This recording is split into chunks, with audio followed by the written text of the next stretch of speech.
안녕하세요, 여러분. 지난 10월 1일 기후에너지환경부가 새롭게 출범했습니다. 이재명 대통령의 대선 공약이었던 이 부처는 출범 전부터 논란이 많았는데요. 그리고 10월 14일 첫 국정감사가 열렸습니다. 그런데 출범 전 우려했던 일이 그대로 현실이 됐습니다. 과연 무슨 일이 있었을까요? 오늘은 기후에너지환경부의 출범 전 논란과 첫 국감의 모습을 함께 살펴보겠습니다. 기후에너지환경부 신설은 이재명 대통령의 대선 공약이었습니다. 하지만 이재명 정부 5년 정책의 청사진이 될 국정과제에서 대선 공약이었던 기후에너지부 신설이 빠지고 에너지 관련 공약은 대부분 경제, 산업 분야에 포함됐습니다. 기후환경 단체들은 탄소 중립에 대한 정부의 절박함을 찾아보기 어려운 맹탕이라고 평가했습니다.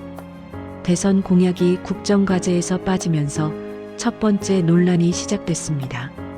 과연 이 부처가 만들어질 것인가, 아니면 흐지부지 될 것인가? 논란 끝에 정부는 효율적인 기후에너지 정책 수립을 위한 정부 조직 개편, 방향과 관련 모두 3개의 대안을 검토했습니다. 첫 번째 안, 기후에너지부. 독립된 부처로 신설하는 방안입니다. 두 번째 안, 기후환경에너지부. 환경부를 확대 개편하는 방안입니다. 세 번째 안, 기후에너지산업통상부.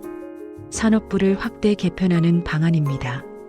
각각의 장단점이 분명했고 산업부와 환경부 간 신경전이 치열했습니다. 어느 부처가 에너지 기능을 가져갈 것인가? 이것이 핵심 쟁점이었습니다. 이현주 민주당 최고위원은 AI, 반도체, 철강 등 전략산업이 에너지원가 부담으로 어려움을 겪고 있는데 이런 상황에서 에너지를 규제부처로 넘기는 것은 유감이라고 말했습니다. 산업부의 반발이 거셌습니다.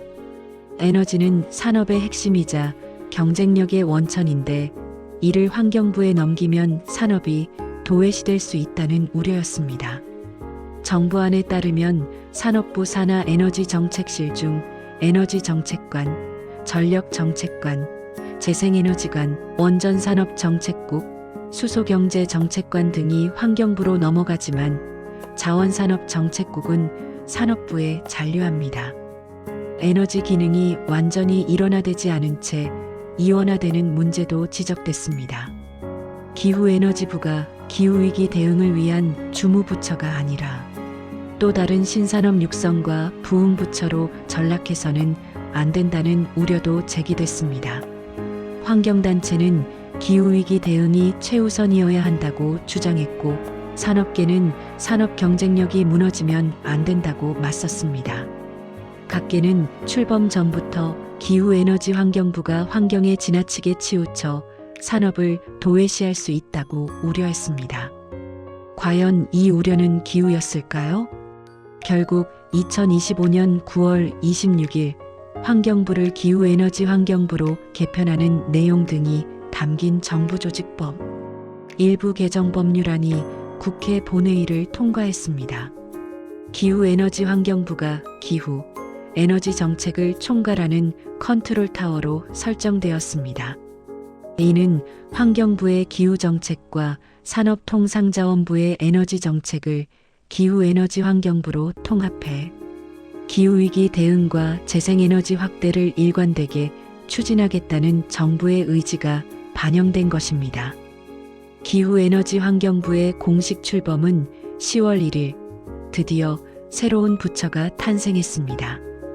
그리고 10월 14일 기후에너지환경부의 첫 국회 국정감사가 열렸습니다. 기후부의 소관 상임위는 기후에너지환경노동위원회로 정해졌습니다. 소속 의원들은 대부분 환경과 노동 이슈에 천착했습니다. 에너지 분야에 대한 질의도 그 범주에서 크게 벗어나지 않았습니다.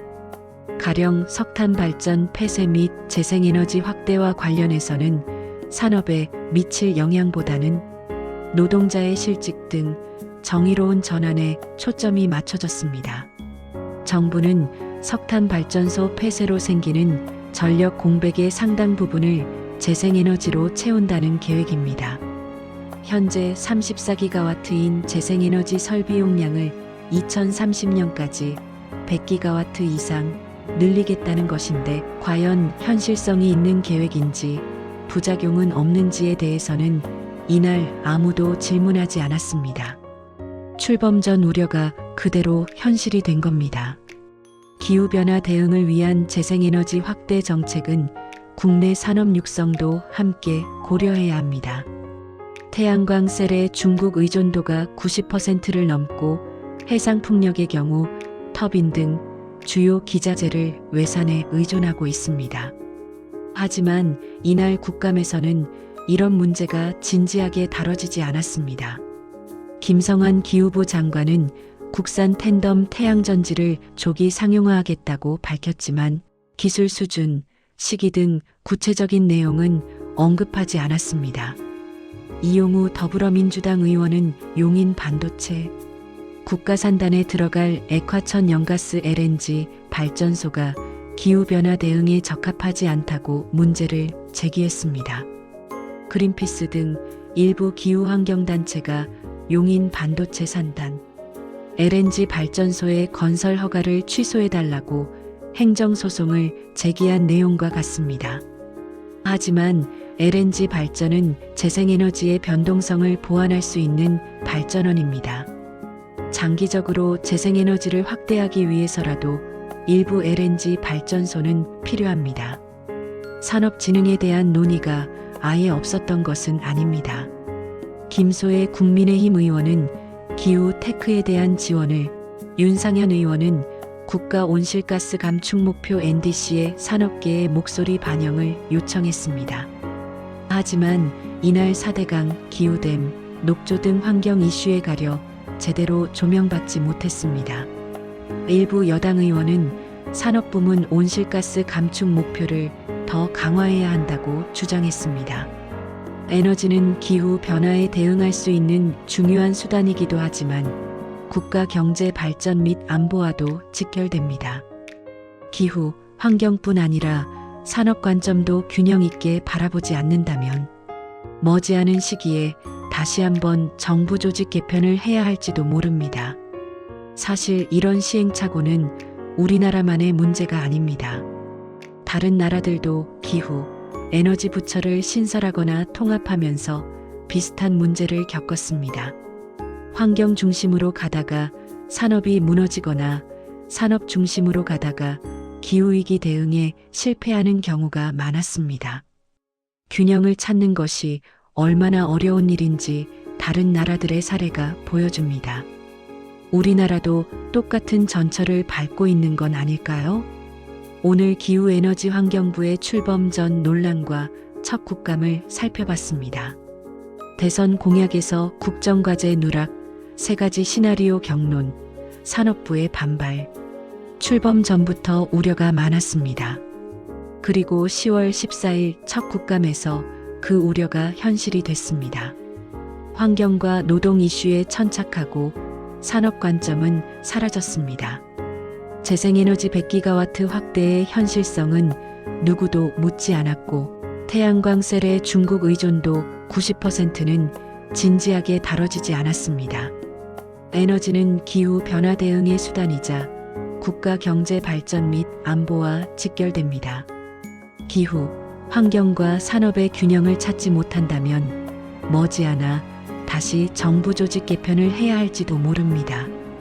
여러분은 기후에너지환경부의 첫 국감을 어떻게 평가하시나요? 댓글로 의견을 남겨주세요. 이 영상이 도움이 되셨다면 좋아요와 구독 부탁드립니다.